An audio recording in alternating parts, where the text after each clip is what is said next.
We're taking care of you here on No Dunks. This podcast also sponsored by BetterHelp Online Therapy. Check out betterhelp.com/theathletic. The best way to think about therapy is through a bunch of analogies. We get our cars tuned up to prevent bigger issues down the road. It's called preventative maintenance. I had a flat tire this week. Check out your car, please. You don't want to be on the highway like this guy. Not fun. We get annual checkups and go to the gym to maintain physical wellness and prevent injury and disease. And that's why we take vitamins. Who the heck knows what's in those horse pills, but we take them. We do chores regularly to avoid a giant mess of a house and roaches. Going to therapy is like all of these. It's routine maintenance for your mental and emotional wellness to prevent bigger issues down the road. Going to therapy doesn't mean something's wrong with you. It means you're investing in yourself to keep your mind healthy. BetterHelp is customized online therapy that offers video, phone, and even live chat sessions with your therapist, whatever you want, so you don't have to see anyone on camera if you don't want to. It's much more affordable than in-person therapy, and you can start communicating with your therapist in under 48 hours. Why invest in everything else and not your mind? This podcast sponsored by BetterHelp, and No Dunks listeners get 10% off their first month at betterhelp.com/theathletic. That's BETTERHELP.com/theathletic. Family, family, family, family, family, family, family, family, family, family, family, family, family, family, family, family, family, family, family, family.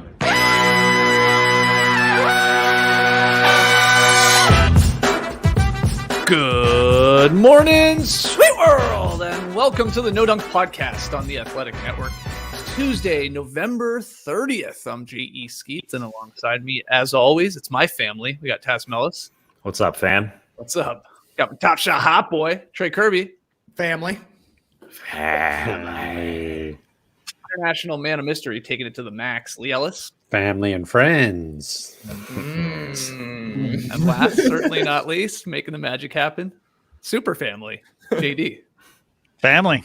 There he is. There we are. Shout out to the stream team. Really, today, our family. Joining us live on YouTube. Appreciate you guys swinging by here on a Tuesday morning. Subscribe, like, comment, share. Subscribe, like, comment, share. We got to get those Vin Diesels doing that. That'd be fun. Okay, lots to get to on today's show. We're going to recap a few of last night's games by playing a little What You Got.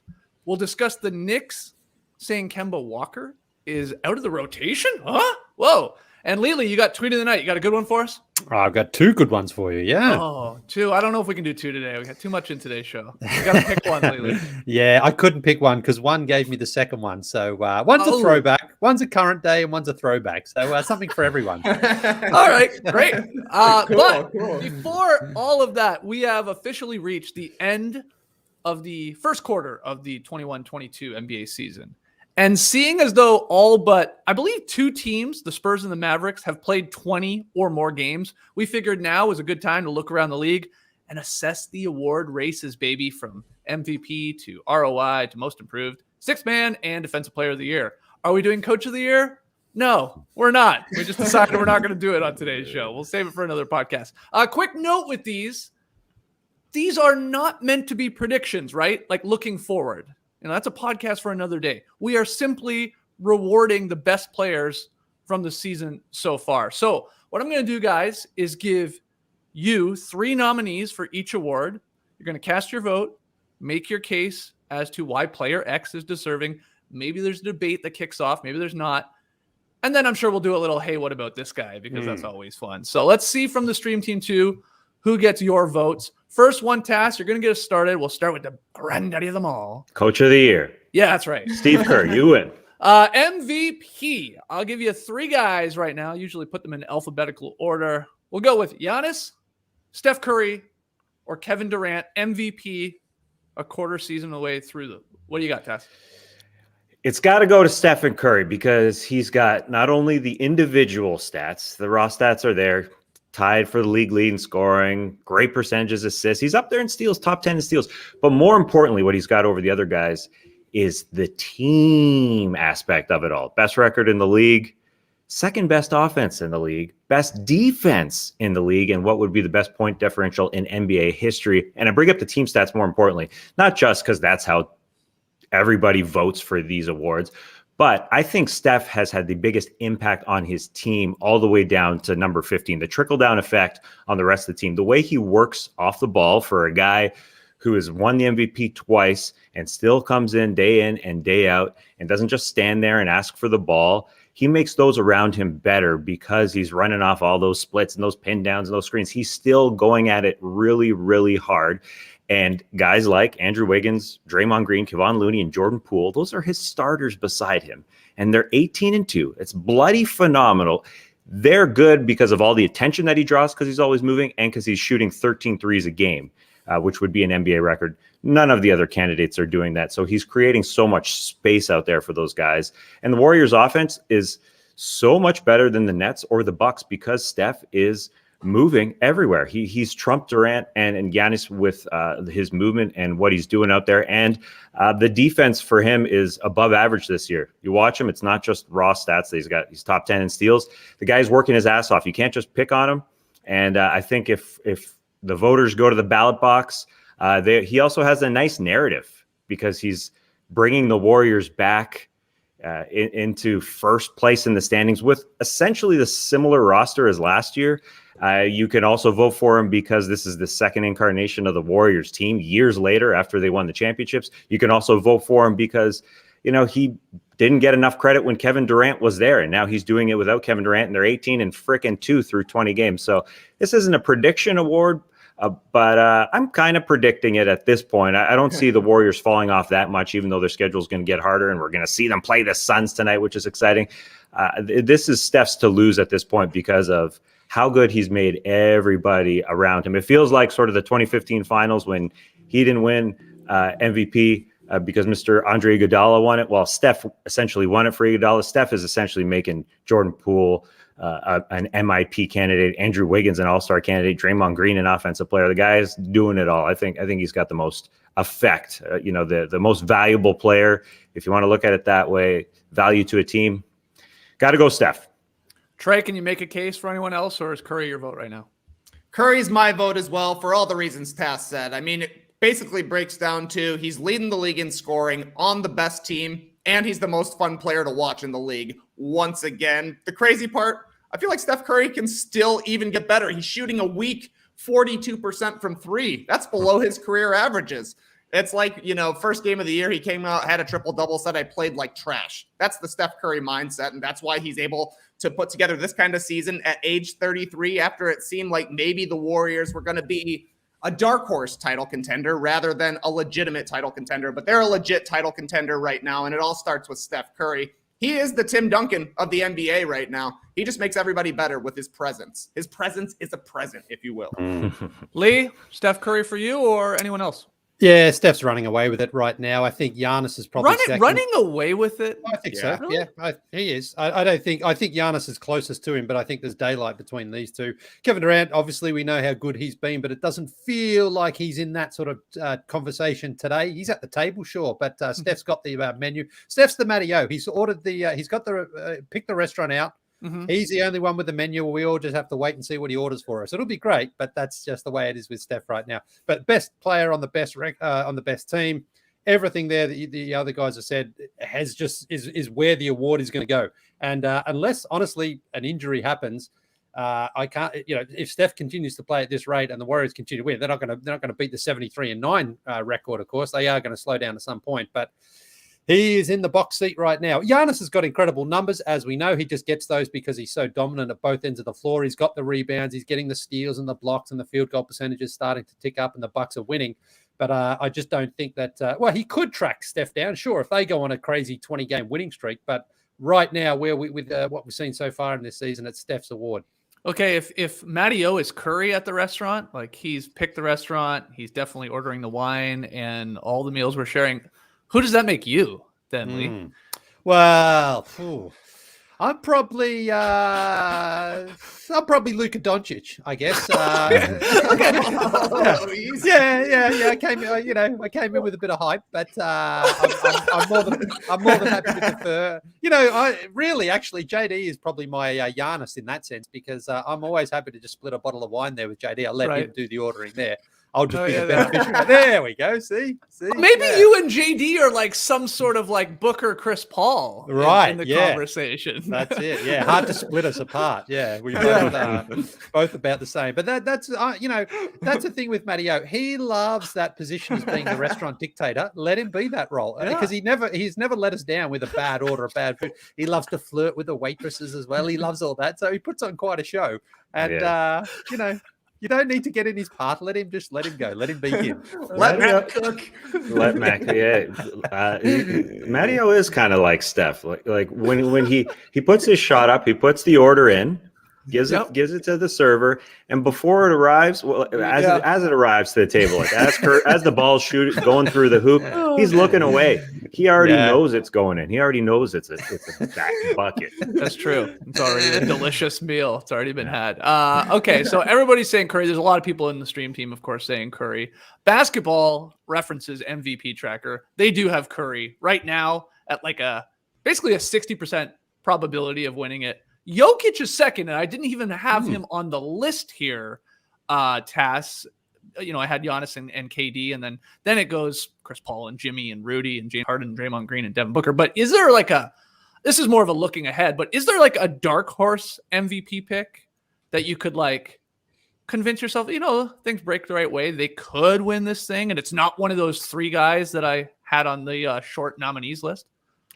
Yeah, I would go with Joker. Yeah, because he was my pick at the beginning of the season because Jamal Murray was out, and if he was able to buoy this team to a top 4 performance in the Western Conference, then it could happen. And now it's an even darker dark horse pick because Michael Porter Jr. is out, which we'll get to with the back injury. So he could lift this team. He, I think, would be talked about at this table if he wasn't gone for several games there. Now he came back last night, so he could jump back into it. But that's a huge reach. And his numbers are better than last year, better than his MVP season, which is ridiculous. Yeah, for sure. You agree with that, Leigh? Like he's got to be sort of included here. He's missed, maybe 4 or 5 games more than some of these other guys, but that's not that big a deal, really. Well, you saw last night just the impact he had. They were desperate for a win, and he was the best player on the court there last night. I know there's a few players missing for the Heat, but it was one of those situations where Michael Malone was just, so happy to have him back out there, and he orchestrated the game. Didn't have the massive, statistical line as we've seen before him, but just his impact and just his ability to get his teammates involved. Again, that's what I think an MVP does. Is like, it's not just he has to go out there and score all the points, but other guys just know, all right, we've got our flow again in the offensive end. So, I think he's, considering he won it last season and they are severely shorthanded, Denver, his numbers and his season could really stand out if he's able to stay on the floor.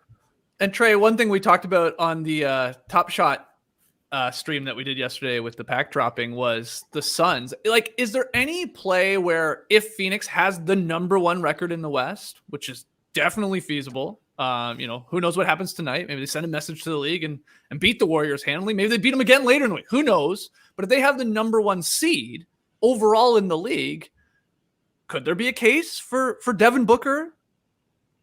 Or maybe even Chris Paul, or do they cannibalize? That's the problem there, Skeets. It's the old JD and Leigh splitting a bottle of wine. You can't separate them. You're not gonna pour a red wine into your white wine bottle. Or literally, what am I saying? Tell me you don't drink without telling me you don't drink. But I know it's true. I know I got to rinse out the glass when we're switching things up around here. But the only way that I think one of the Suns makes a run at MVP would be this week. The Suns have to beat the Warriors twice, and either Chris Paul or Devin Booker has to be the star in both of those games. Right. You can't have a 30-point Chris Paul game followed by a 30-point Devin Booker game. Then we're Splitsville again. So I think it's unlikely, but that's the case right there. Beating up on the Warriors, being the #1 seed, and having one dominant guy. Yeah. All right, let's keep it going here. 6th man of the year. The 3 noms: Carmelo Anthony, Montrezl Harrell, and Tyler Herro. Leigh, get us started. Who would get your vote right now a quarter of the way through the season. Pretty good race here. I'm going with Tyler Herro, though. I think he has been the best overall player off the bench because it's not just the shooting and the scoring. He's averaging 21 points a game off the bench, which is leading the league in six-man scoring, but he's doing it pretty efficiently too. 46% from the field, 43% from downtown, and then he's giving you 5.5 rebounds and 3.5 assists a game. So I think it's Tyler Herro's award right now. He's missed the last couple of games with general body soreness, which is unusual for a 21-year-old, but maybe he's dealing with something, the heat of being a little bit sneaky there. And I think after that, it's probably Montrezl Harrell. Regular season, Montrezl Harrell off the bench is a really good player. He's high energy. He goes out there, runs both ends of the floor, 16 points. And look, the shooting 66%, not a surprise. Most of his baskets come in the paint there. But he also gives you 8 rebounds a game. So Montrez has won this before. This is a perfect role for a guy like him. He doesn't really shoot the three, hit one the other day, but Montrez just loves this where he can go out there and kind of feast on those second unit teams, where the other teams' second units out there. He's all energy, he's all hustle, gets a lot of dunks, high percentage plays, but that's kind of what he did, and that's what he did to win the award a couple of years ago. But I think right now it's Tyler Herro's. He came into the starting lineup when there was some injuries there, but I think he's probably going to return to the bench when they're at full strength, because I think he's just really good in that role. So Tyler Herro for me is the sixth man so far this season. Tass, what about you? Yeah, me too. He's got the biggest role of all these guys because the Heat and the way they play, they're a really top-heavy team. They've got their stars, but they need somebody else to create. Tyler Herro's come in and been a guy who kind of run the show. And I think he'd also get some votes for this award because people would look at him as potentially the most improved player. But that would probably go to somebody else. So I'll give him this award because he's been his best season this year number 3. He was a 15-point per game guy last year. This year he's up to 22, all off the bench, and a good percentage is coming back a little bit to earth a little bit with a 40% three-point mark. But yeah, I think he's got the storyline because we've always known that the Heat need somebody else besides Jimmy Butler to create, and Kyle Lowry's obviously helping. But Tyler Herro's like their initiator. He's playing 33 minutes a game. He's such a big part of that team, and I think that kind of trumps the other dudes because he's a key cog on this team. Well, you can kind of make excuses for why the other guys aren't. Herro's been really, really good, and he also had the narrative coming in. He wanted to get better after last year's bad playoff run, and he did.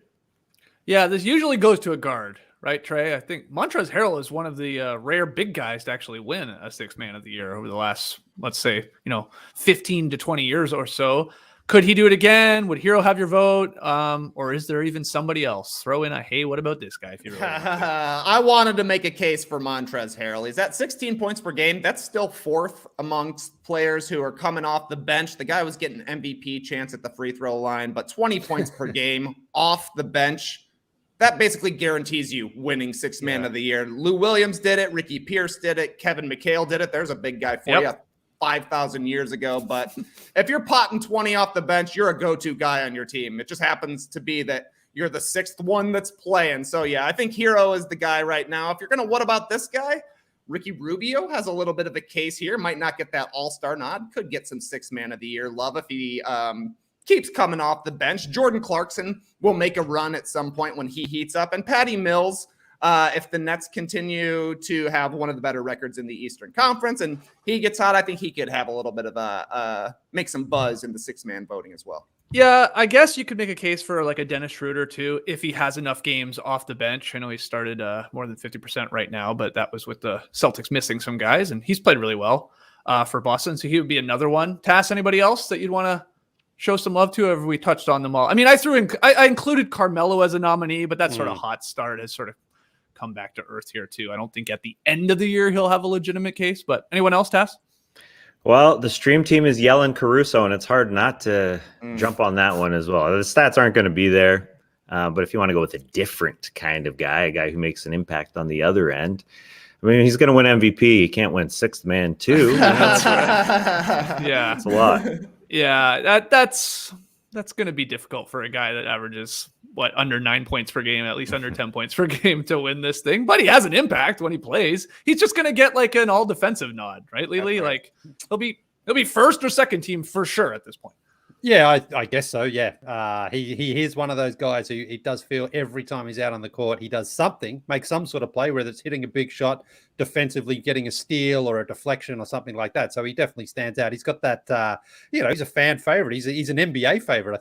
I think because he's not on the Lakers anymore as well. He's now embraced by more of the league rather than just the Lakers fan base. And Lakers fans wish they still had him. So that's his case too. Yeah. Oh my God, would they love to have him back? All right, let's keep it going then. Next one. Rookie of the Year. Your 3 nominees right now. Scottie Barnes, Cade Cunningham, or Evan Mobley. Trey, who gets your vote? I think this is still Evan Mobley's award to lose at the quarter mark of the season. He's second in scoring amongst rookies, 14 points per game. Second in rebounding at 8 rebounds per game, shooting 49 from the field, 31 from 3, 75 from the line. Those are good percentages for a rookie. But to me, the real case for Evan Mobley is that he has been the most instrumental to a successful team amongst the rookies. His versatility next to Jarrett Allen is something that I wasn't suspecting. It's part of the reason they're able to play together, and it's part of the reason the Cavs are a top 5 defense right now, and they're winning because they're able to throw a top 5 defense out there with a whole bunch of big guys. I thought that Mobley might lose his lead on this award when he missed some time here. He was out for 12 days, missed 4 games. But in that time, nobody really sees the lead. I thought that Cade Cunningham would kind of step into that void, but thus far he's played 15 games and only 5 of those games has he shot better than 40%. So I think Evan Mobley is kind of clearly in the lead here. I thought those 2 weeks were going to make a difference, but they did not. Tass, your team Mobley, I assume? Yeah, I think he's the guy. The fact that he came back in 12 days, as Trey said, really helps him. It was supposed to be 2 to 4 weeks. The guy comes back, and they blew out the Mavericks yesterday on the road, in part because him and Jarrett Allen are able to cover so much ground. As Trey said, they're playing such a unique style with essentially 3 7-footers on the floor, and they're still winning games. They've had so many injuries. And I think that will factor in if they can keep up this above 500 record. The fact that they're 11-10 with Mobley going down and everybody else, it's phenomenal. And he's the guy that the GM's picked as the best rookie in 5 years, and it's already happening in the first couple months of the season. You would expect him to drop off after an injury, but he just comes back and he's too freaking good. It's weird watching him out there and then watching Scottie Barnes, wearing number 4 out there with the Raptors and thinking those 2 dudes both look like Chris Bosh, kind of. Scottie Barnes in the post looking like Chris Bosh and Evan Mobley kind of looking like Chris Bosh. But I think the guy who has got just more touch and more talent out there right now on both ends, it's Evan Mobley. I mean, I don't think he's going to slow down. I don't know if this wall is coming. If he can come back from an injury like that and play so well, I don't know. I think he's got it. That is a great point that Tass brings up, Leigh. I mean, we are talking about just through 20 games who gets your vote, and we're not trying to look to the future, but who does hit the wall? That always comes into play. Can any of these rookies sort of power through it, climb over it, and sort of sustain this level that they're playing at? Or will they crash back to earth, which happens a lot of times, especially when you get to around 20 or 30 around the college season type of schedule there. But what do you think? You go Mobley, Barnes, or Cade, or somebody else? No, I think it's down to Mobley and Scottie Barnes. I think Scottie Barnes has been fantastic. And if Mobley was to miss significant more time, then Scottie Barnes could take it because their numbers are very, very similar there. But I just think Evan Mobley has been a better player for his team than Scottie Barnes has to this point. Scotty's been good, but Evan got off to a great start. The Cavs started winning. And then they felt his absence when he was out there. And, I think that plays a role in it. When you have to sort of split hairs, when the numbers are tight like this, I think it just comes down to the impact. And I think Mobley's had a greater impact on his team than Scottie Barnes has so far for the Raptors. Yeah, I think it's really, really close, actually, this one. For sure, if the Cavs and Raptors records were swapped, I think there might be more buzz for Scottie at this point, maybe being the leader of the Rookie of the Year race. But maybe that's what it will come down to when we get to games, 75 and 80 and stuff like that. It's are the Raptors still floundering? Have they blown up their team at the trade deadline? Have they gone all in on the development? And have the Cavs maintained sort of 500 ball, or are they fallen off? It could come down to that. We kept saying Cade could get back into this, not efficient right now as a rook. And there's some other guys too that have played really well. We've talked about this class a lot, so we don't need to go over it all again, but feels like it's going to be Barnes or Mobley as long as they stay healthy at the end. One of those weird stat. Scottie Barnes already played 75 more minutes than he played last season. He's played 670 minutes this year. He played only 595 last year. Wild, man. That's crazy. He's playing a lot of minutes for the Raptors. He's playing like nearly 35 minutes per game. I mean, Mobley plays a lot too. It makes sense because he's great defensively. It's wild that the Cavs were like one of the worst defensive teams last year, but they're like top 5. No one would have expected that. And he is a huge part, like Tess keeps talking about. All right, our next one here. Most improved. Sort of tough to pick just 3 names for this. I went with Miles Bridges, John Morant, because there is that buzz right before the injury of like this guy that was like really good, if not great, going to another level. And then Jordan Poole, who's going to eventually win a finals MVP later this season. So MIP, Tass, right now, who gets your vote? Lots of surprises, like Miles Bridges didn't expect to be this good, but this is an opportunity for a vote for a guy that has gone from great to even greater, as you said about John Morant. There's a lot of guys go from good to great, and Miles Bridges sort of in that category, but this is a special year for John Morant. Even though he's injured right now, from 19 to 24 points per game, he's gotten a better 3-point shot, staying steady, and better finisher at the rim. He's become a different player. He sort of changed his makeup as a player, and that's just a special thing to do when you're already that freaking good, to go to a next level. So Ja would have my vote because he's sort of in a different stratosphere. I guess it's a little like JD and Leigh sitting at the same table with Miles Bridges and Jordan Poole, like guys who have improved. I guess I don't know why I'm comparing them to JD and Leigh, but I mean just like guys who are in the same category have gone from good to even better. Well, John Morant is in a different stratosphere. I guess he's in the Matty-O. He's in the kitchen instructing people how to cook. Like that's just a different type of most improved. So I would probably give it to John Morant because I didn't see it coming. Trey, what about you?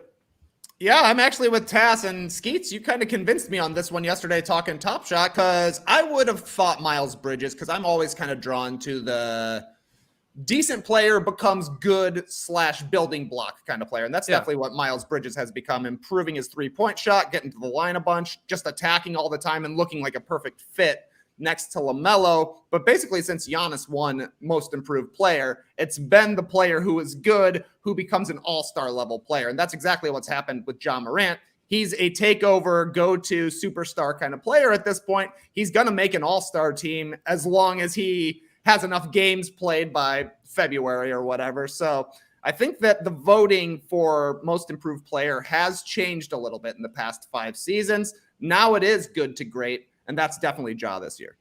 Leigh, you agree?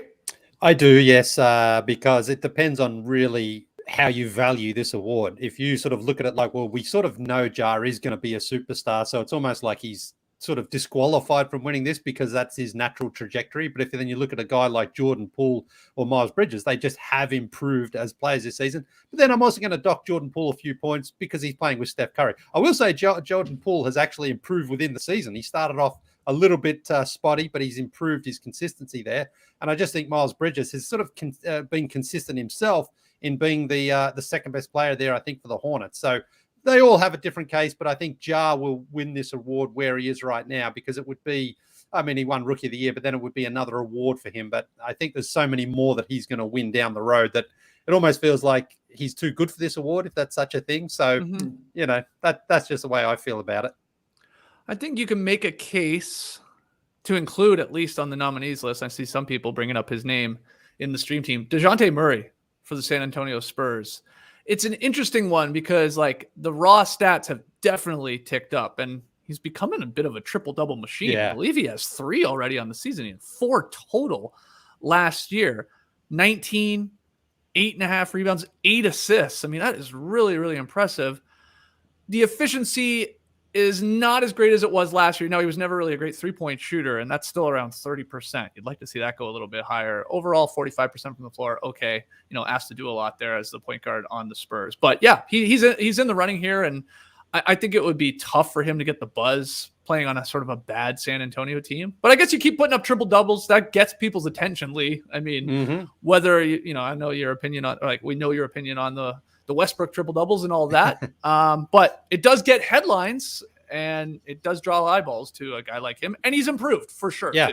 Yeah, the Spurs were really bad though. They've won a couple here, but they were bad at the start. The other guy who I think has really drawn a lot of eyeballs and attention is Anthony Edwards in Minnesota, because it's the highlight reel plays, but also he's up to 22 points a game, 43% from the field, 35% from three. But he's doing everything I think there for Minnesota. So I think he's another guy, and he won Rookie of the Year last year. He's a second-year player. I know you don't really like that, Skeetsy, but when you look at a guy who isn't just been a minutes bump, he's actually like, hey, I was good last season, and now I'm even better this season. I think that's certainly helping his case, especially if the Timberwolves can just string together a few. They've actually been playing better lately, and I think he's a huge reason because of that. All right, our next award, as we keep going here, Defensive Player of the Year. Rudy Gobert, Draymond Green, or Miles Turner? And I'll get it started with my first vote, because I think most of you are going to agree that it's Draymond Green right now after 20 games. The Warriors have the best statistical defense the league has seen since the 2016 Spurs. They're at or near the top in net rating, opponent's field goal percentage, defensive rebound percentage, shots contested, deflections, on and on and on. And Draymond is a huge reason why. He's like the defensive engine and real attitude for that Warriors squad. To quote Draymond, I saw from an Anthony Slater Athletic article, I fuck up opposing offenses. It's like, whoa. And I mean, he really does. Be it in ISO, he's going to take care of his guy. He's going to break up 2-on-1s. He's smarter than everybody out there defensively. Like, he knows what you're running. He knows where you want to go. He wants to like blow it up and get you going somewhere else.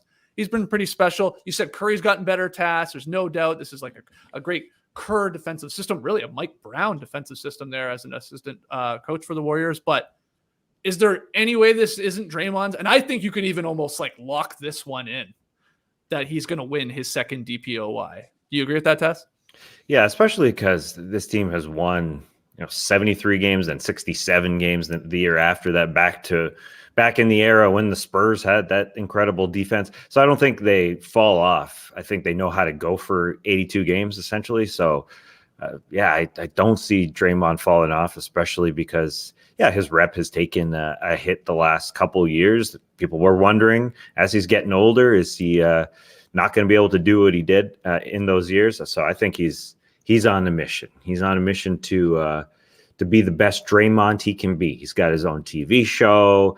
He's saying I fuck up defenses. He's full on Draymond offenses. Right now. Well, he sometimes fucks up. Yeah. He can do that defenses too, I guess. Yeah, you're right. But he sounds a little bit like Santa Claus. He sees you when you're cutting. He knows when you're running pick and roll. Yeah. I don't know the rest of it right now, but he definitely seems like that. If you want to know why Draymond Green is Defensive Player of the Year, watch the second half of Warriors versus Nets. Kevin Durant had 16 in the first half, 0 for 8 in the second half, and it was basically Draymond saying, I'm guarding this guy, I'm not switching. Took him completely out of the game. And this is Kevin Durant we're talking about. And it always helps, Leigh, if you want to win this award, talk about winning this award. And Draymond Green never stops talking about winning this award and how he should have like 10 of these already and stuff like that. And it sounds silly, but it can work when you have an elite all-time looking defense right now. We'll see if the Warriors can sustain it. Yeah, I think that's also a very strong case that he makes. Is like the Warriors do have the best defense. We know that that's where he makes his money, on the defensive end. Yep. He loves to make those highlight reel plays, even though he says not enough people know what they're even looking at when you see a highlight defensive play. So yeah, he's definitely in a good spot right now. The other thing is, I think Rudy Gobert is a 3-time winner. Almost a bit of fatigue is setting in, and the Jazz haven't been that good so far as we know them to be defensively. So I think that's going against him. And Miles Turner, good shot block. I just don't think he gets the recognition. People sort of just don't, see him as a great defender. I don't think he's a great pick and roll defender. I think he's a great help defender, great shot blocker, but he just doesn't seem to have that buzz. So Draymond and the Warriors playing well. Again, when you're playing well and you've got the best team in the league, you just tend to be in the running for a lot of awards. And that is one that Draymond is probably in the box seat for right now. Remember last year at the end of the season, Doc Rivers was saying Ben Simmons is the Defensive Player of the Year over and over and over again. That didn't work out. So maybe the Warriors should stop saying. Maybe No. It wasn't Ben Simmons saying he's Defensive Player of the Year over and over again. Draymond is saying, I'm the Defensive Player of the Year. It doesn't matter who else it's coming from. It doesn't matter if it's coming from us or the coaches. Yeah, it's got to come from yourself. And Draymond will let us know. Just quick trivia question. Last year's NBA all-defensive squads Gobert there, and Draymond Green there on the first team. Can you name the other three? Three. Give me a Jrue Holiday. That's right. Yeah. Thought that would be the tough one. You already said the one name. Tastier just brought him up. Giannis. Ben Well, Simmons. yeah. Giannis. And then Ben Simmons. Okay, you guys are smart at this. Let's see if you can name the second team Oh. defense for the true sickos. Did Dejounte Murray make one? Yeah. Did he make it? He did not make it last year. He has made one before. Yeah. A while ago. I'll go in for a Bam Adebayo. That's correct. Why don't you Nice. stick with the Miami Heat? Yeah, for a Jimmy second? Butler. Jimmy. Yeah. Think about a giant big guy who was out, unfortunately, for a while, but he's back. He put up like a 42. Joel the other night. Embiid. Joel Embiid. Yep, classic. Think about a teammate of his, Leigh, that you were very high on coming into the season. Oh, Matisse. Yeah. Matisse Thybulle made it despite yeah. playing like, I don't know, under 20 minutes 20 per minutes, game, yeah. something like that. And then one more.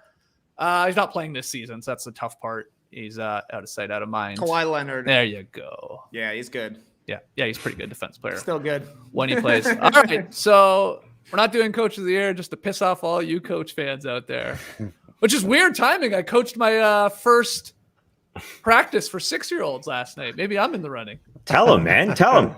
It's Tell everybody you're coach of the year. You'll win it. it's pure pandemonium trying to coach a bunch of 6 and 7-year-olds. Woo!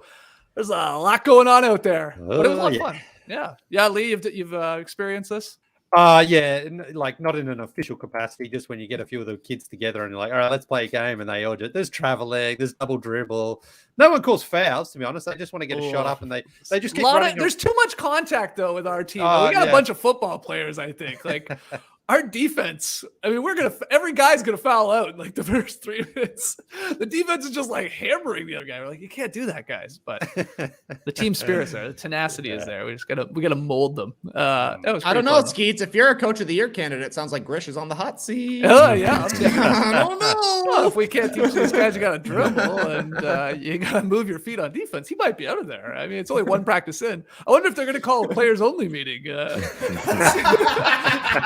It's tough to have a Juice players boxes and only. pizza. Yeah. Yeah, tough to have a players only meeting when you can't drive anywhere on your own, though.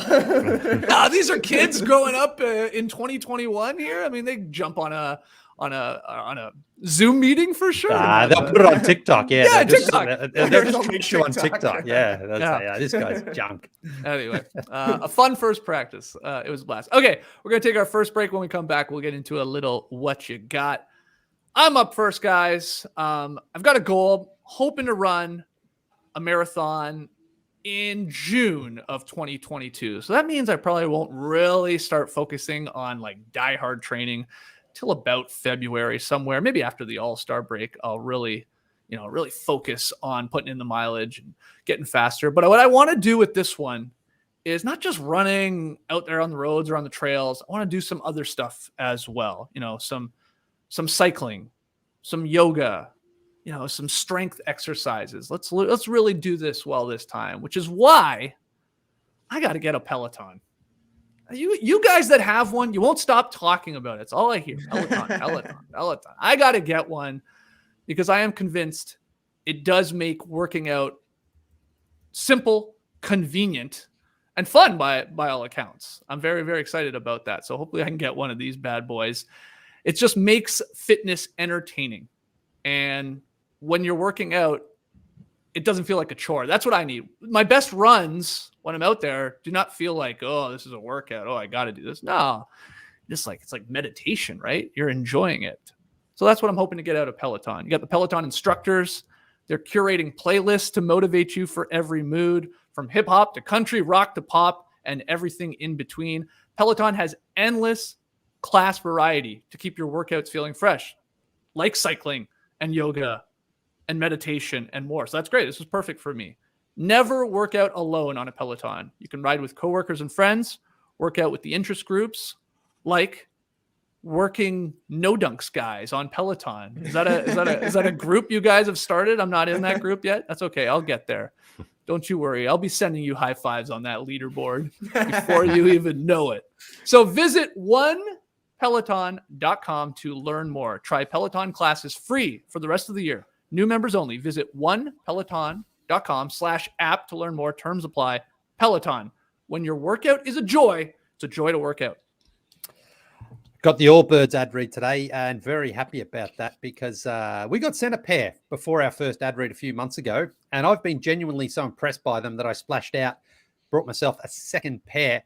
And I'm glad I did that just before my trip to England last week because I went there to see my brother and I knew what that meant, walking. Lots and lots of walking. One of the greatest cities in the world to walk around. And we both love doing that, just strolling around. No real destination in mind, just strolling, talking, and then coincidentally finding a pub we both know for a pint or two. Now, check this out, right? Last Tuesday, this is legit. This is from my brother's phone. Okay. Look how far we walked. Holy. 28.1 kilometers in a day. That's a lot legit. of kilometers. That is legit. Now, I leave my phone at home a lot of the time when I walk because I like to be completely disconnected. I'm glad he took his to record it.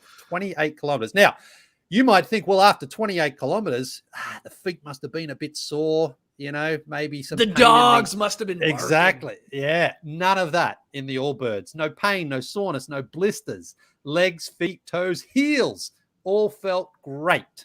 So I strongly endorse the Allbirds for anything you're doing leisurely. And you know what? If you want to get a little bit more active, you can do that too because they're so comfortable. And not only are they great shoes, but they're great for the environment too, because Allbirds uses sustainable materials to make them. So, you're doing the right thing by getting some exercise, good for your health, also good for the planet. But the best part of Allbirds shoes is that they really do stand behind their product. Because if you don't like them, then, well, you're pleased for one. But Allbirds offers free shipping and free returns. So Christmas just around the corner.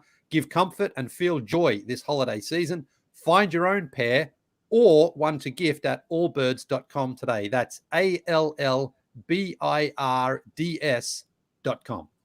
What's weird is you say you leave your phone at home, but then who takes those photos of you always standing outside of an establishment with your arms down? Yeah, I guess your brother does. Yeah, he does. Or just, someone else walking by. It's their What do you phone, mean? though. Yeah, Hey, could you take a photo of me standing outside this pub? Yeah, no problem. Where's your phone? I don't carry it with I don't me have when it. I'm So walking can with you- my yeah. Allbirds Text on. it to me. Yeah, could you just use your phone and just send it to me? What model have you got there? Yeah. Actually, jog on, fella. I'll get someone else to do it. Jog on, fella. All right, let's get into a little what you got. What you got? What you got? Yeah, a little what you got to help us recap some of the games last night. Start with this first one.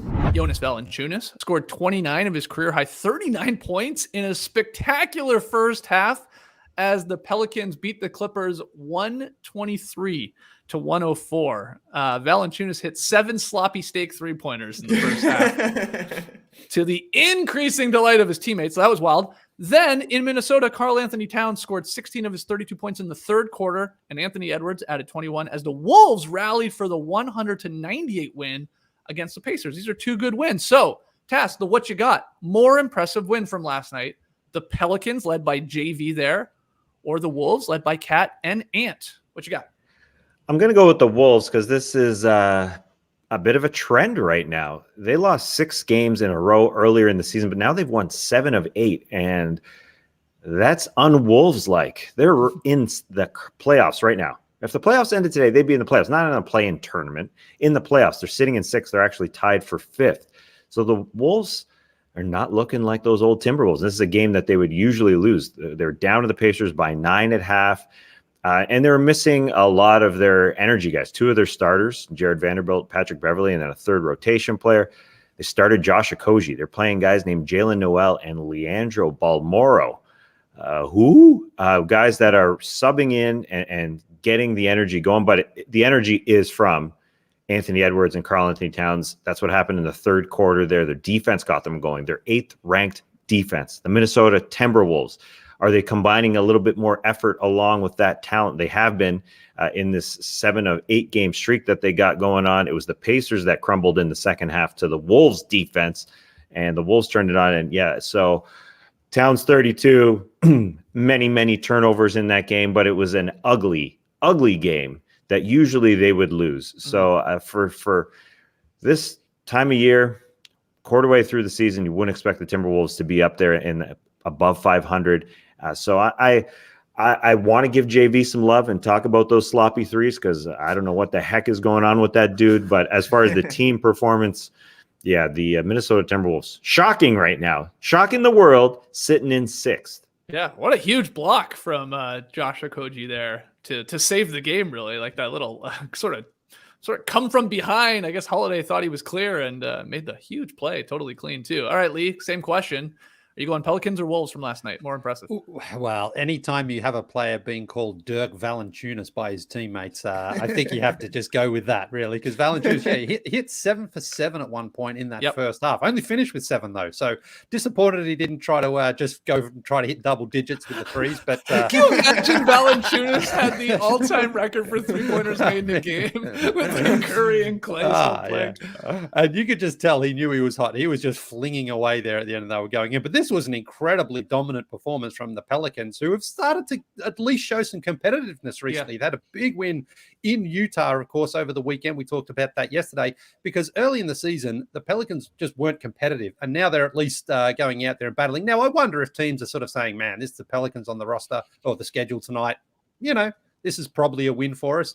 And maybe that's what the Clippers did last night. They just thought they were going to get back into this, but this was over early on, or the Pelicans had a big lead early on and just didn't give it back.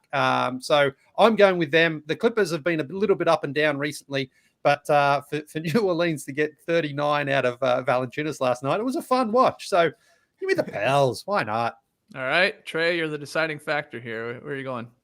Well, I ultimately think that the Timberwolves win was a better win because, like Tass is saying, very un-Wolvesian to win back-to-back games that were one-possession games. Most of their wins this season have been blowouts, so to see them win a sloppy stakes kind of game was really impressive. Got a big 3 from Malik Beasley in the last minute. You mentioned the Josh Okogie block, 11 assists for D'Angelo Russell. This was a complete team win, but if I am the Clippers, I'm a little bit nervous about what happened with the Pelicans last night. The rebounding advantage for New Orleans was 47 to 35. Post-game, Paul George said that rebounding is the Clippers' kryptonite. You could even say they're kryptonite if you're a straight-up herb.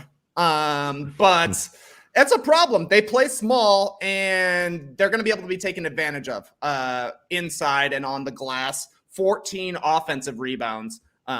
For the Pelicans last night, which is why you get a whole bunch more shots, which is why you're comfortable with Jonas Valančiūnas looking like Dirk out there, knocking down 7 threes in the first half.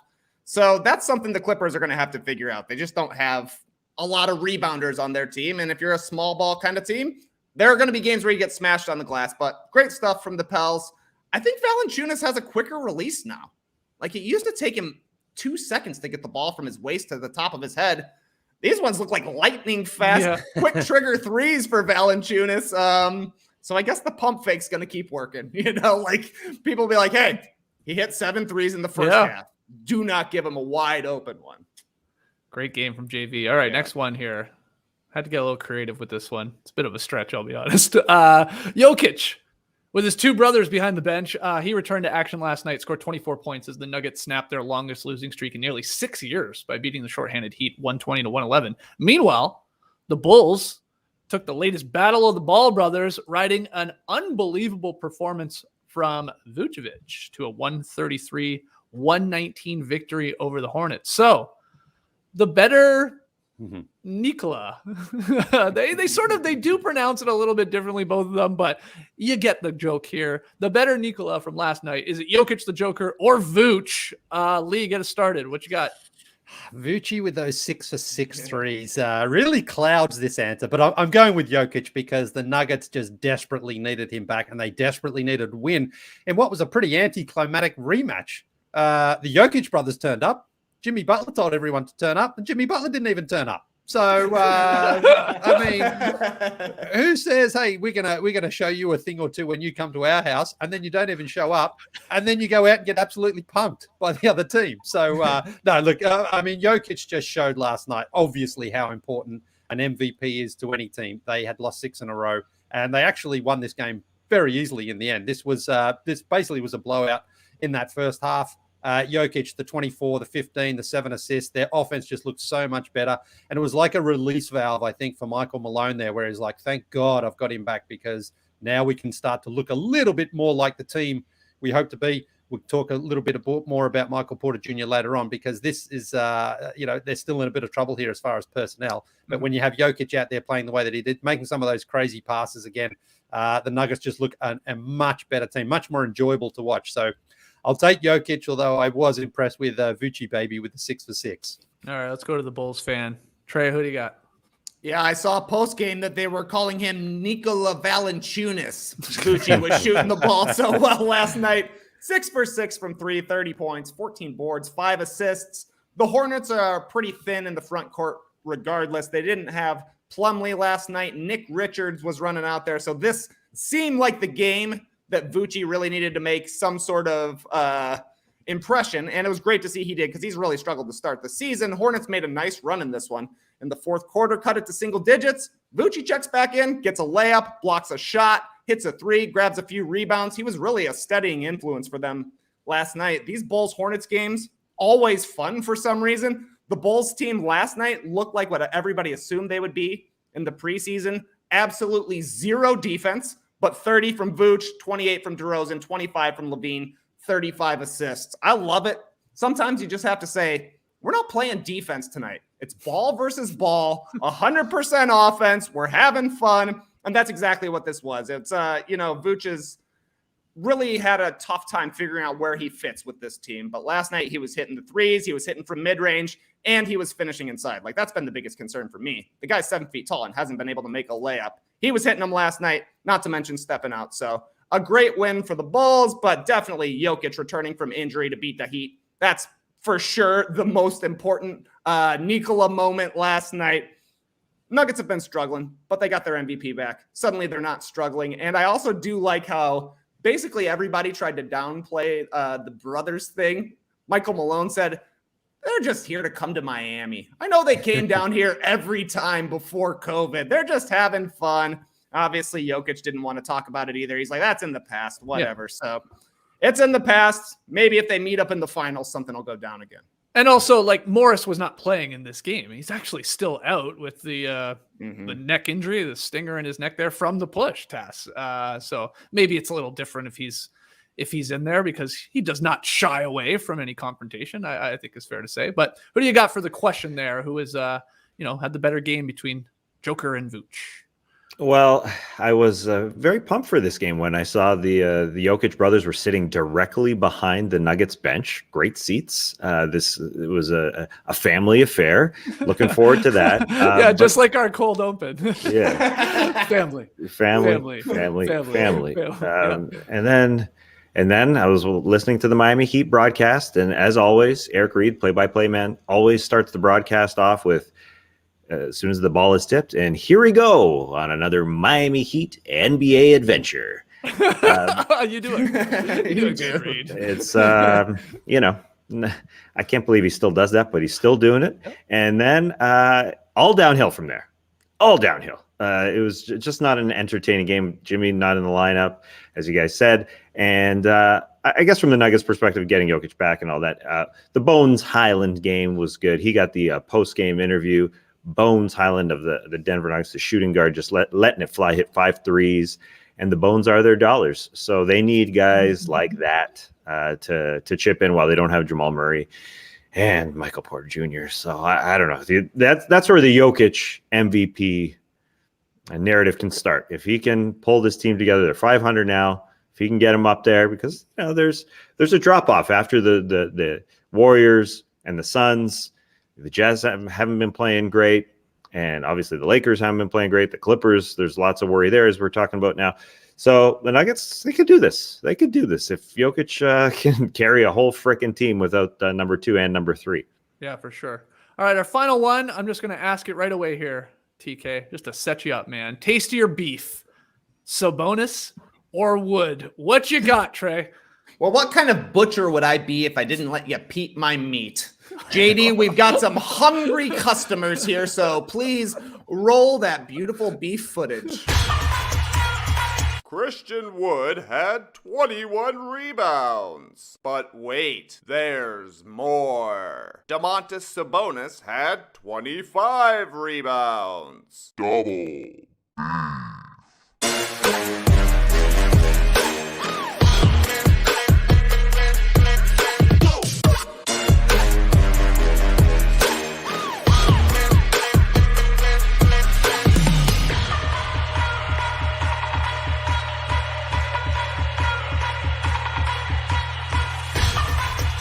That's a lot of roast beef, which is rebounds.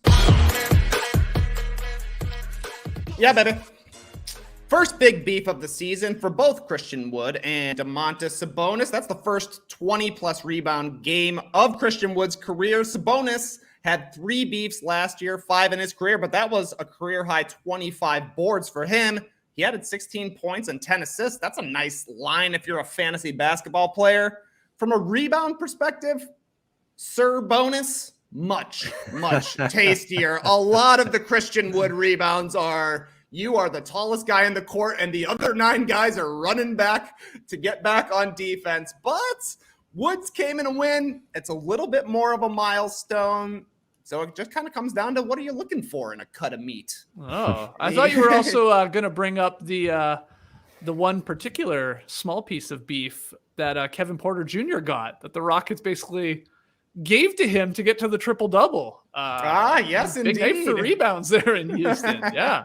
All right. Well, Tass. That was awesome, though. We're getting on a deep part of the track there. Because we got a double beef, we were going deep on the track. Nice. So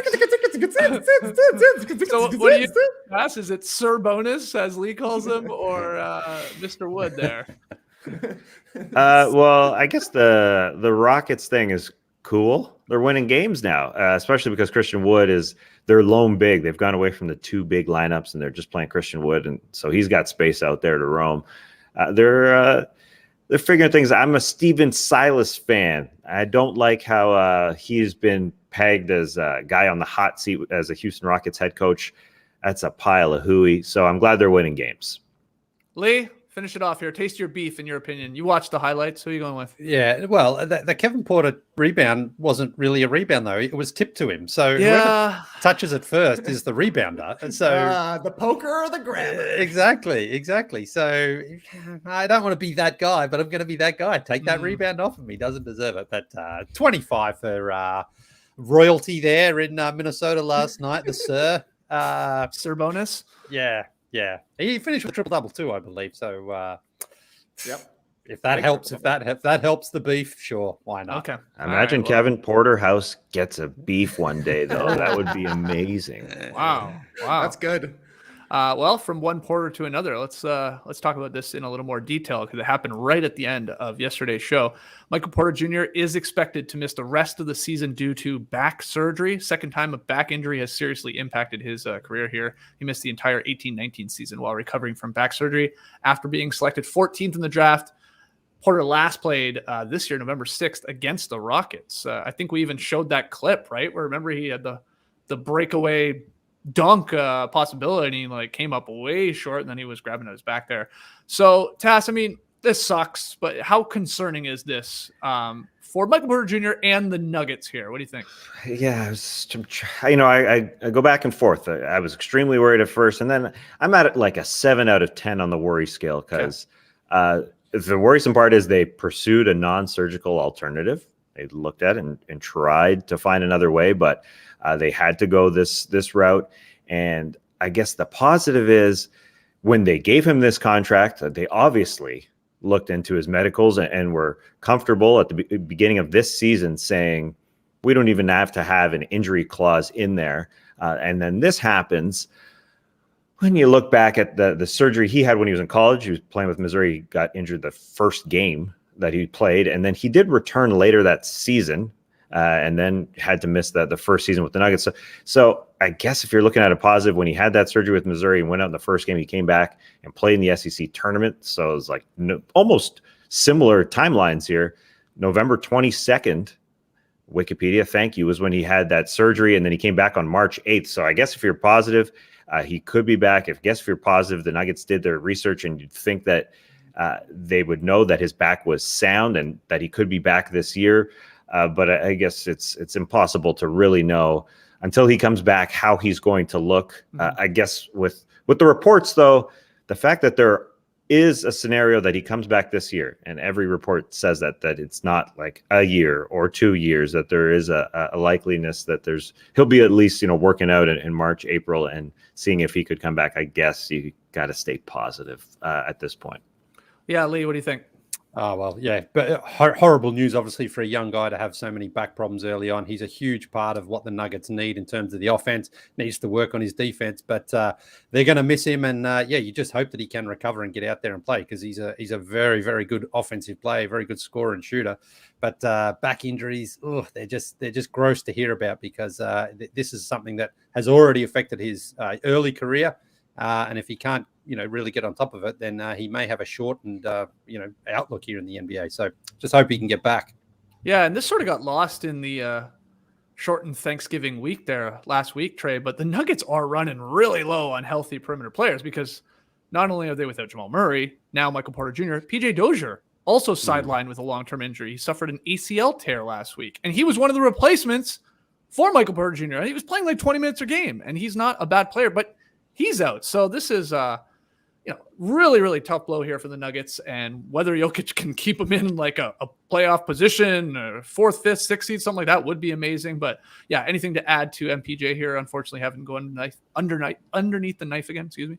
Well, Tass said that the Bones are the Nuggets' money, and honestly, it's kind of true right now. They're 4-0 when Bones Highland scores 10 or more points, and they're going to need him to produce from the perimeter. They just need somebody else who can handle the ball, especially with Porter going to be out for the season. But I mean, the Nuggets have got to be super worried about this. Obviously, losing Porter this season is a huge blow to their chances in the first place, with Murray being out, but his humongous contract doesn't even kick in until next year. So you're looking at a guy who has missed his rookie season, missed the majority of his one college season, and has had 2 back surgeries before you're going to be paying him $30 million. That is nerve-wracking, no doubt about it. Hopefully he recovers, and hopefully he's able to put something together and at least get back on the court, working out, getting ready for next season. Yeah, and I saw a tweet from Nuggets Nation that I just wanted to reiterate here. A lot of people yesterday making the joke, especially on Twitter lately, like, oh, Porter Jr., he got his money, then he dipped. It's not really all that funny. And the guy is having unplanned surgery. This is not calling in sick because you have a sore throat, as Nuggets Nation wrote. He's going under the knife. What, to miss work? Like, he's like, I got paid, let's go get back surgery. Like, come on. This is just really, really unfortunate. And hopefully he's young enough and can get back out there again and played like he did at the end of last season and into the playoffs a little bit. Go ahead. Oh, no, that's the stupidity of Twitter, though. I mean, as if a guy's just going to say, yeah, sweet, I've got paid. Now you can do some surgery on my back. I mean, of all the injuries, I think back would be at the top of the ones you don't want to have. I think you'd take an ACL injury over a back injury, because it can be just so debilitating for everything you do. Yeah. So, it's Twitter. In other NBA news, this is a little surprising. Knicks coach Tom Thibodeau told reporters on Monday that Kemba Walker is no longer a part of the team's rotation, quote, as of right now, end quote. Alec Burks, who started Saturday against Atlanta in the second of a back-to-back situation there, he will remain the starter. More from Tibbs here. He said, quote, it's a tough decision to make, but you always have to do what you think is best for the team. So, again, this is not Tibbs, Trey, saying Kemba's out of the starting lineup and coming off the bench. He was saying he is out of the rotation. I don't know whether that means he's going to dress or not. I'm not sure Kemba is. But were you shocked by Tibbs saying, especially that part, not that you're just out of the starting lineup because we've been struggling, but you're not even in the rotation? Oh, 100%, Skeets. I'm totally shocked by this one. Tom Thibodeau started Keith Bogans 82 games a year, would only play him like the first 6 minutes of the half before pulling him. Tibbs is very much a, if it ain't broke, don't fix it kind of coach, but Knicks starting lineup has been broke. It just kind of felt like they wouldn't make a change because the 2 players you would think would be making a move, whether it be Kemba Walker or Evan Fournier, both were their big off-season acquisitions, and it kind of seems like maybe the reason Kemba is going to the bench is because his contract is a little bit smaller than Fournier's. Weird stuff, but I mean, when you look at the disparity between the Knicks starting lineup and the Knicks bench, you can see that a change needs to be made. The Knicks are getting lit up defensively when the starters are out there, and it's basically because they have no resistance at the point of attack. So maybe bringing Alec Burks in, a little bit bigger defender, a little bit switchier, perhaps that helps because the offense that Kemba Walker would theoretically bring, he hasn't really brought it this year. He's been turning the ball over quite a bit. He's been cutting into Julius Randle's handles time. So yeah, to me, shocking that Tibbs actually made the change. A change was needed, but Tibbs, it seems like, would want to not rock the boat, and he usually defers to the veteran players. You see when he's talking about Kemba, he's like, this guy is a great person. I want to say that first and foremost. That's how you know a player is really struggling. It's not surprising that he would want to go for more defense, but I mean, 22 games into Kemba Walker's career, they're saying, you're not playing for our team anymore? That's wild to me. Going for him, worth the gamble, but not looking like it's paying off at this point. Yeah, Tass, what do you think of this? This report? Not really a report. Tibbs telling us this is the way it's going to be. What do you think? People can change, I guess. I'm surprising. Yeah, not like the Keith Bogan example is a good one. Last year, they stuck with Elfrid Payton in that lineup, at the starting lineup, over and over and over and over and over until the playoffs, when they needed desperately to have some offense out there. So they inserted Derrick Rose. Tibbs loves his vets, but a quarter way through the season, he saw what Alec Burks was able to do on the weekend in Atlanta. It was a really good win, probably the Knicks' best win, destroying the Hawks with a 6'6" point guard out there in Alec Burks, who, I've always liked. This is year 11 for him. He's been around for a long time. He had 8 years with Utah. And then he kind of bounced around a little bit. He got traded to the Cavs and couldn't find his way. So it's good for him. It's good for the Knicks that if Alec Burks, is able to jump into the starting lineup, that, one of those big contracts that they handed out in the offseason is going to work out, because the Evan Fournier one, not looking too great. The Nerlens Noel one, it's a little much for a backup big. But they are looking for, a guy who can switch and play defense, because Kemba just hasn't been doing enough on either end to keep him out there on the floor. They thought coming into the season, all right, our backcourt's going to be entirely different with Kemba Walker and Evan Fournier over Peyton and Reggie Bullock, but our offense should be better. Well, that ain't happening with Kemba Walker out there. Their defense has gotten a heck of a lot worse, as our man Fred Katz has outlined on The Athletic. Their defense with Kemba Walker on the floor would be the worst defense in the NBA, but without him, it would be the best defense in the NBA. So good for Tibbs, I guess, willing to try something. It is strange that Kemba's gone from the rotation, and now it's like Quickly and Rose are the backup guards. Yeah, and he even said, like, I don't, I won't be playing 3 smaller guards together. He was basically like addressing that before the question could be asked. Like, well, why wouldn't you just take Kemba out of the starting lineup and maybe plug him in as a 6th, 7th man, stuff like that, like a little instant offense? And he's like, I don't want to be playing him with Quickly and Derrick Rose out there. And he's saying those guys are deserving minutes, and I think they are, Leigh. So it's wild that he's going from starting to like completely out of the rotation, I gotta say. Yeah. I mean, I think with Tibbs, it's not like, well, you'll never get another opportunity. But I think for right now, because we've seen the Knicks are a better team on the road and their reserves have had a better sort of plus minus than their starters. So Tibbs had to do something. And Kemba kind of was in the firing line because defensively, he is just too small and he can get exploited. And I think, as Tass says there with our friend Fast Freddy Katz's article on the Knicks, that game in Atlanta where Kemba didn't play almost like cost him, because it was like, well, Burks is bigger, taller, a little bit more athletic. He can defend better. They can switch better with him. And you just can't be exploited as much when Kemba's out on the floor. So, that's Tibbs kind of had to say, all right, well, unfortunately, you're the one who's getting us roasted out there. So I'm going to have to put you on the bench for now. But he'll get another chance at some point. It's just he might be on the sidelines here for a few games or even a few weeks. Yeah. And who knows what his knees have to do with all of this. And, he's obviously suffered from injury over the last little bit. I don't know. And maybe the whole thing, like, it would be weird. It'd be out of character, I feel like, for Kemba, for if Tibbs had gone to him and said, we're going to take you out of the starting lineup, but we'll have you coming off the bench for X amount of minutes a game. And for Kemba to say no to that, like, like almost like a John Wall situation in Houston, like I'm either starting or I'm not. I just don't see that being the case, but maybe we don't know the whole story with this, but Tibbs is telling us he's out for now. Those were his exact words. And we're going to take a quick break. And when we come back, Leigh's got 2 tweets of the night, as he teased earlier. We've got pick'em results, so I'm none too happy about them. And we'll set you up for tonight's Warriors-Suns game. So don't go anywhere. A wise man who works on this show once said, audio is everything. And since JD uttered that phrase, I've taken great care in my home audio setup. JD has also said lighting is everything. But I guess those aren't mutually exclusive.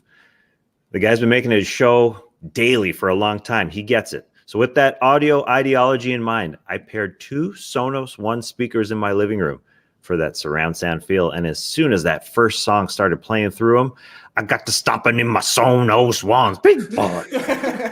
I use Alexa to play my playlist from my Spotify account, or I play Sonos Radio, or even podcasts. Alexa, play the latest episode of the No Dunks podcast. Uh-oh. Hope she can't hear me. That would be really weird if she started playing while I was doing this. Wouldn't that be embarrassing? Anyway, the Sonos Ones and voice commands have made my life easier. The Sonos Ones are everything. If you want to check them out, visit sonos.com to learn more. Miss the biggest sports headlines from the night before? Ever wonder how that might impact this week's bets? Now you can relive the best in sports from the night before with BetMGM Tonight, presented by BetMGM. BetMGM Tonight is a high-energy live destination for casual and hardcore sports fans alike. Sickos, welcome. You know I love it when a like is in an ad read, of course. Host Quentin Mayo from NBC Sports Washington, Ryan Horvat of 1250 AM The Fan, and Trista Kick are joined by on-site correspondents to bring you inside information in real time. BetMGM Tonight dives deeper to help give you the edge because every detail matters when making bets. It's fun to bet on the game. It's even more fun when you've got the inside scoop. So tune in to BetMGM Tonight, presented by BetMGM on Odyssey, Spotify, or your favorite podcast app. Okay, let's get to tweet of the night.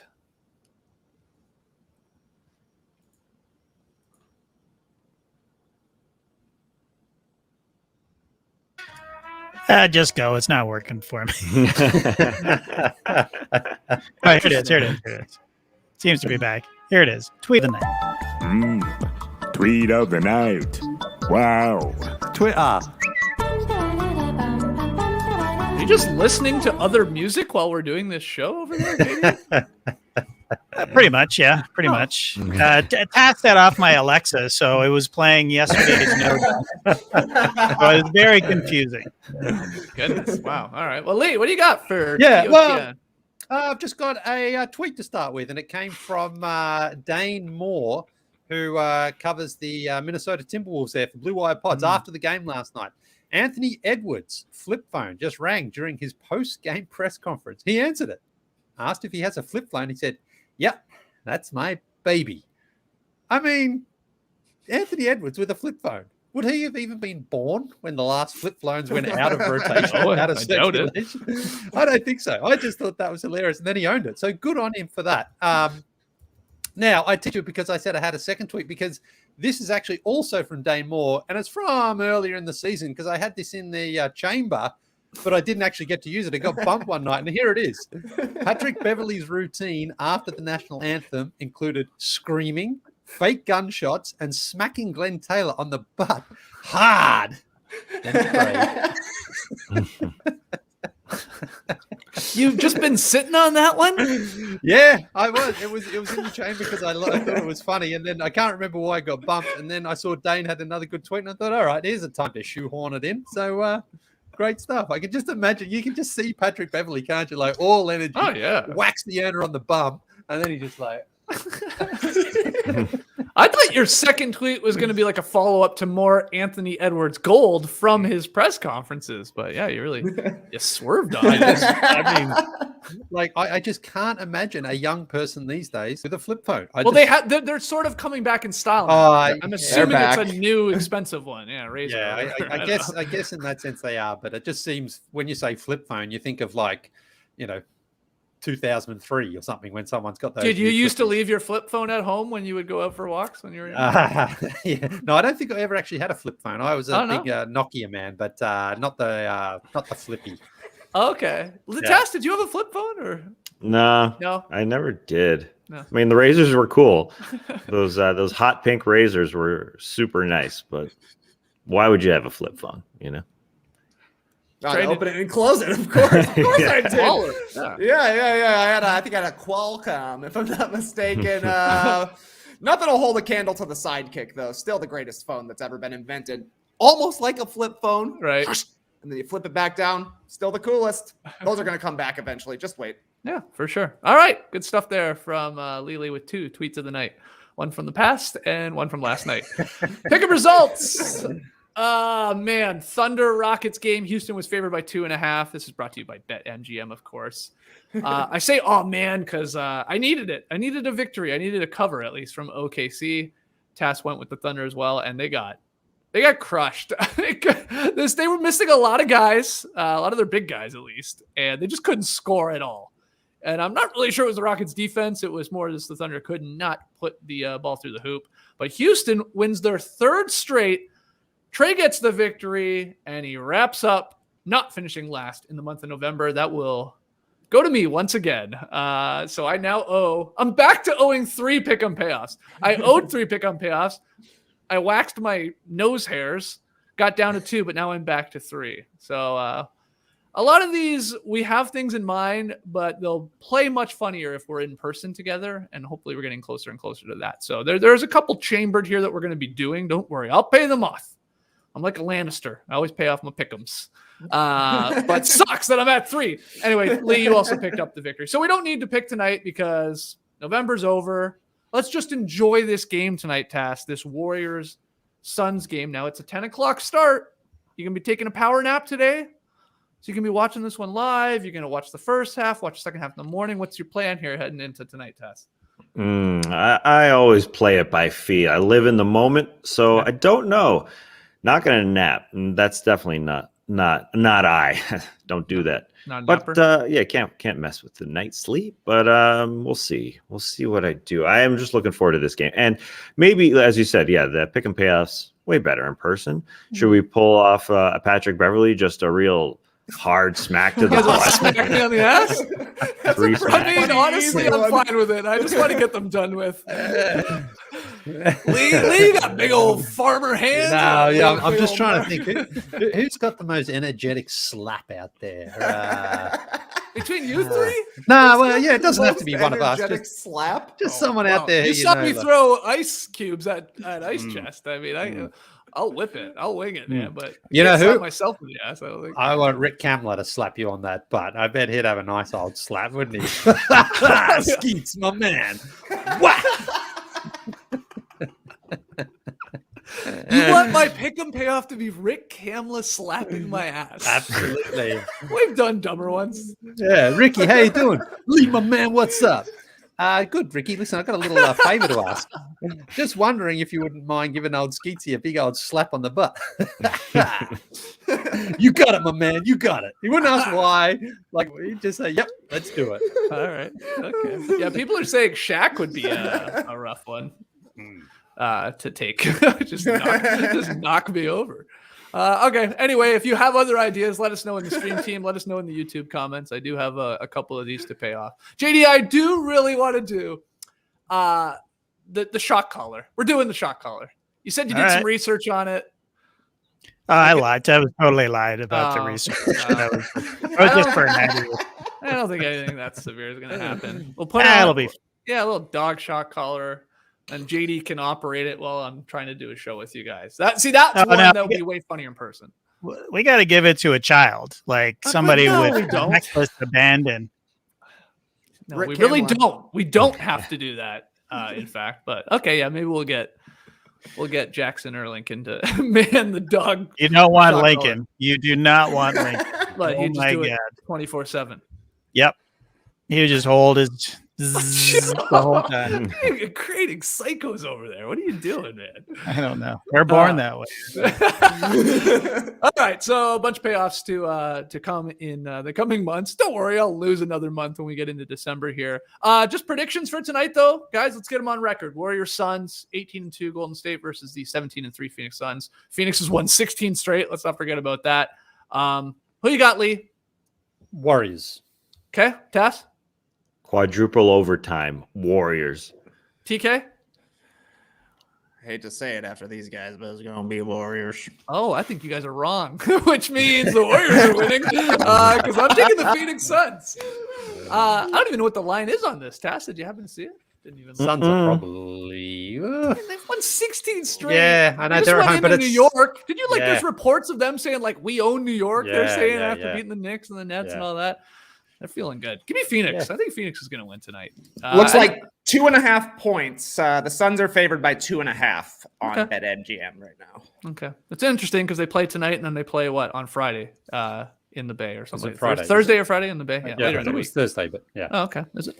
All right. Well, there's only 5 games on in total, so hopefully we get some really close ones to really break down in detail on tomorrow's show. Got Knicks, Nets, Grizzlies, Raptors. Tass, you know what that is? What's it called? Naismith Cup. Naismith Oh, man, Cup. look at the American got it. God, Tassie. You forgot about the Naismith Cup. And then Warriors, Suns, Pistons, Blazers, and Lakers, Kings. Actually, a lot of late games on tonight, but we'll be back tomorrow to break them all down.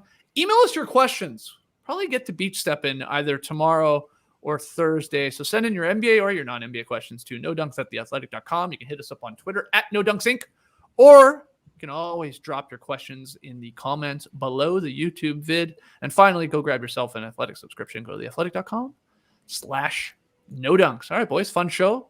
We will see you guys soon. Till then, Clipper Bros. You heard it here first. Have a great time. Turn up. Love you guys. Awesome. Thanks for joining us, and remember, listen to No Dunks. It slaps.